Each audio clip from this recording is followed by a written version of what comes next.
और होना चाहिए, जिंदगी का एक नियम आपके जीवन में होना चाहिए। हम तो आप लोगों से भी कहेंगे कोई बड़ा नियम नहीं ले सकते, तो एक नियम अपने जीवन में ले लो कि मैं सुबह उठते से ही सबसे पहले अपने मुख से श्री शिवाय नमस्तुभ्यं बोलूं।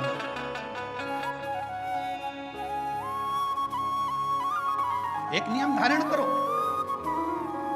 कोई सा भी नियम ले लो। हो सकता है बेलपत्र का आप नियम लो और गर्मी का समय हो और बेलपत्र नहीं मिले चढ़ाने के लिए, तो हो सकता है कि नियम में कुछ गड़बड़ हो जाए। हो सकता है मंदिर जाने का नियम लो और कभी कभी घर में कार्य ज्यादा हो जाए, नहीं जा पा, पर जो अपन से समझ जाए वो नियम अपनी जिंदगी में एक लेना चाहिए। एक नियम अपनी जिंदगी में लो कि मैं ये नियम ले रही हूं कि मैं अपने जीवन में प्रतिदिन अगर सुबह ना ले पाई तो दिन में ना ले पाई तो शाम को ना ले पाई तो रात में एक बार मुख से श्री शिवाय नमस्तुभ्यं जरूर कहो।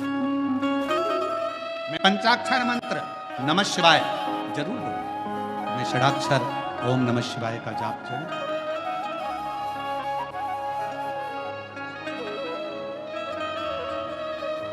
अपने भीतर उस नियम को ढालो। श्रेष्ठ बालक बड़ा हो गया, अपना नियम धारण कर रहता। जिस गांव में श्रेष्ठ बालक रहता था उसी गांव के नजदीक में 2 गांव छोड़कर एक ब्राह्मण और एक ब्राह्मणी का परिवार रहता।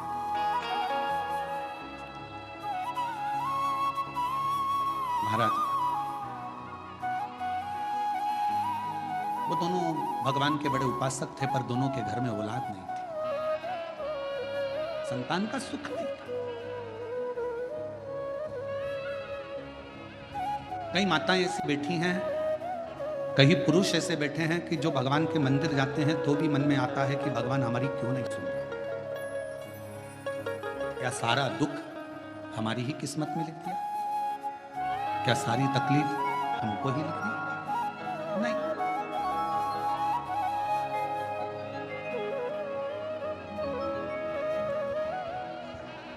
कभी विचार ना लाए,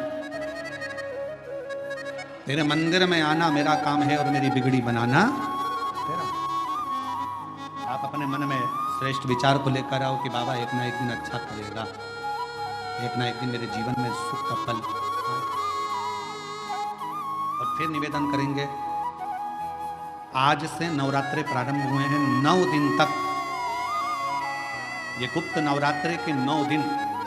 अगर आपको ऐसा लगता है कि शिवजी आप बाबा मेरी नहीं सुन रहा, बहुत संघर्ष का जीवन चल रहा है, बहुत परेशानी का जीवन चल रहा है, बहुत कष्ट का जीवन चल रहा है और कोई मंजिल, कोई राह, कोई मार्ग दिख ही नहीं रहा, तुम्हारा कैसा भी दुख है, जो आज गुप्त नवरात्रे प्रारंभ हुए हैं 26 तारीख से, 26 जून से, आज से 9 दिन तक का एक नियम ले लो गुप्त नवरात्रे में कि मुझे शिवजी के मंदिर में अशोक सुंदरी वाली जगह पर एक बेलपत्र माँ हेमवती माता के नाम से, कौन सी माता? हेमवती, माँ हेमवती के नाम से एक बेलपत्र अशोक सुंदरी वाली जगह पर समर्पित करूंगा। 9 दिन का एक नियम धारण करो और 12वें या 15वें दिन आप देखिए आपका जो दुख है मेरा बाबा उसको काट कर ही रहा। गुप्त नवरात्रे जो आज से प्रारंभ हुए हैं, गुप्त नवरात्रे जो आषाढ़ महीने का ये गुप्त नवरात्रा है, इस नवरात्रे में हेमवती माता का स्मरण करना, एक बेलपत्र का पूजन करना, या एक बेलपत्र के वृक्ष के नीचे आप 9 दिन तक भी, अगर मंदिर तक भी नहीं जा सकते, मंदिर में आप बेलपत्र रखने नहीं जा सकते, तो आपके घर के आंगन में, द्वारे पर, बगीचे में, आपके घर के। Flying to Thailand, the digital arrival card is now mandatory for Indians. Get yours in less than 5 hours. Apply now. एक बेलपत्र का पत्ता रखकर भी अगर आप उस पर के घर के पास अगर कोई बेलपत्र का पौधा है, वृक्ष है, उस बेलपत्र के वृक्ष के सामने एक बेलपत्र का पत्ता रखकर भी अगर आप उस पर जल चढ़ा रहे हैं या पूजन कर रहे हैं हेमवती माता के नाम से, तो उसका फल आपको मिलेगा। और मान लो बेलपत्र का वृक्ष भी नहीं है, हम मंदिर भी नहीं जा सकते, हम कहीं नहीं जा सकते, घर से बाहर कैसे निकलें? पानी तेज है, जलवृष्टि हो रही है, बहुत सा पानी है, तो क्या करें? अपने घर में जो शिवलिंग है, तुम्हारे घर में अगर जो शिवलिंग है, तुम्हारे घर में जो शिवलिंग विराजमान है, उसी शिवलिंग के साक्षी में, सम्मुख में भी अगर हेमवती माता का नाम लेकर अगर एक बेलपत्र समर्पित करोगे 9 दिवस तक तो उसका फल मिलेगा जरूर, उसका फल मिलेगा। फिर से बोलो, कौन माता? हेमवती। कौन है ये? शिव महापुराण की कथा कथी है जब माता पार्वती जी हिमालय राज के घर में प्रगटी और हिमालयों की कंदरा में बैठकर मां पार्वती जी तप साधना में लीन हुई। जितनी परीक्षा भगवान शंकर ले सकते थे शिव जी ने सारी परीक्षा ली। ब्रह्मदेव परीक्षा लेने आए, भगवान नारायण परीक्षा लेने आए, इंद्रदेव आए, सप्तऋषि आए, सारे साधु संतों को परीक्षा लेने भेजा, पर मां उन परीक्षाओं में पास होती चली गई।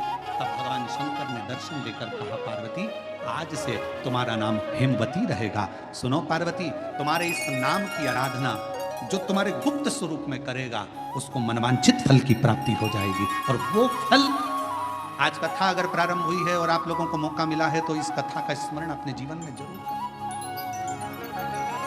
क्या पता भोलेनाथ जी ने बेजापुर वालों पर बड़ी कृपा करी है, बहुत बड़ी कृपा करी, जो नवरात्र में कथा मिली और आप लोगों को ये कथा का चरित्र श्रवण करने को पहले दिन ही मिल गया, बीच में मिल गए तो 2-3 दिन निकल गए।